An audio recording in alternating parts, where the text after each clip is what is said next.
Judges 20. Then all Israel from Dan to Beersheba and from the land of Gilead came together as one and assembled before the Lord in Mizpah. The leaders of all the people of the tribes of Israel took their places in the assembly of God's people, 400,000 men armed with swords. The Benjamites heard that the Israelites had gone up to Mizpah. Then the Israelites said, "Tell us how this awful thing happened."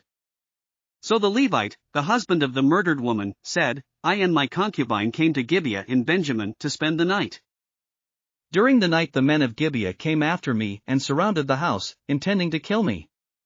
They raped my concubine, and she died. I took my concubine, cut her into pieces and sent one piece to each region of Israel's inheritance, because they committed this lewd and outrageous act in Israel. Now, all you Israelites, speak up and tell me what you have decided to do." All the men rose up together as one, saying, "None of us will go home. No, not one of us will return to his house. But now this is what we'll do to Gibeah, we'll go up against it in the order decided by casting lots. We'll take 10 men out of every 100 from all the tribes of Israel, and 100 from 1,000, and 1,000 from 10,000, to get provisions for the army. Then, when the army arrives at Gibeah in Benjamin, it can give them what they deserve for this outrageous act done in Israel." So all the Israelites got together and united as one against the city. The tribes of Israel sent messengers throughout the tribe of Benjamin, saying, "What about this awful crime that was committed among you? Now turn those wicked men of Gibeah over to us so that we may put them to death and purge the evil from Israel." But the Benjamites would not listen to their fellow Israelites. From their towns they came together at Gibeah to fight against the Israelites. At once the Benjamites mobilized 26,000 swordsmen from their towns, in addition to 700 able young men from those living in Gibeah. Among all these soldiers there were 700 select troops who were left-handed, each of whom could sling a stone at a hair and not miss. Israel, apart from Benjamin, mustered 400,000 swordsmen, all of them fit for battle. The Israelites went up to Bethel and inquired of God. They said, "Who of us is to go up first to fight against the Benjamites?" The Lord replied, "Judah shall go first." The next morning the Israelites got up and pitched camp near Gibeah. The Israelites went out to fight the Benjamites and took up battle positions against them at Gibeah. The Benjamites came out of Gibeah and cut down 22,000 Israelites on the battlefield that day. But the Israelites encouraged one another and again took up their positions where they had stationed themselves the first day. The Israelites went up and wept before the Lord until evening, and they inquired of the Lord. They said, "Shall we go up again to fight against the Benjamites, our fellow Israelites?" The Lord answered, "Go up against them." Then the Israelites drew near to Benjamin the second day. This time, when the Benjamites came out from Gibeah to oppose them, they cut down another 18,000 Israelites, all of them armed with swords.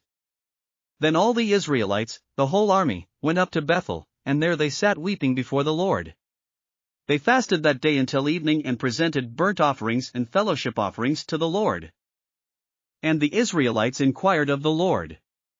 In those days the ark of the covenant of God was there, with Phinehas son of Eleazar, the son of Aaron, ministering before it. They asked, "Shall we go up again to fight against the Benjamites, our fellow Israelites, or not?" The Lord responded, "Go, for tomorrow I will give them into your hands." Then Israel set an ambush around Gibeah. They went up against the Benjamites on the third day and took up positions against Gibeah as they had done before. The Benjamites came out to meet them and were drawn away from the city. They began to inflict casualties on the Israelites as before, so that about 30 men fell in the open field and on the roads, the one leading to Bethel and the other to Gibeah. While the Benjamites were saying, "We are defeating them as before," the Israelites were saying, "Let's retreat and draw them away from the city to the roads." All the men of Israel moved from their places and took up positions at Baal Tamar, and the Israelite ambush charged out of its place on the west of Gibeah. Then 10,000 of Israel's able young men made a frontal attack on Gibeah. The fighting was so heavy that the Benjamites did not realize how near disaster was. 35 The Lord defeated Benjamin before Israel, and on that day the Israelites struck down 25,100 Benjamites, all armed with swords. Then the Benjamites saw that they were beaten. Now the men of Israel had given way before Benjamin, because they relied on the ambush they had set near Gibeah. Those who had been in ambush made a sudden dash into Gibeah, spread out and put the whole city to the sword. The Israelites had arranged with the ambush that they should send up a great cloud of smoke from the city. And then the Israelites would counterattack.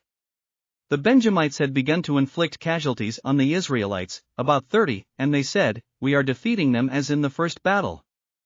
But when the column of smoke began to rise from the city, the Benjamites turned and saw the whole city going up in smoke.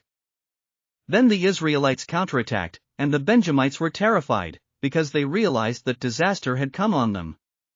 So they fled before the Israelites in the direction of the wilderness, but they could not escape the battle. And the Israelites who came out of the towns cut them down there. They surrounded the Benjamites, chased them and easily overran them in the vicinity of Gibeah on the east. 18,000 Benjamites fell, all of them valiant fighters.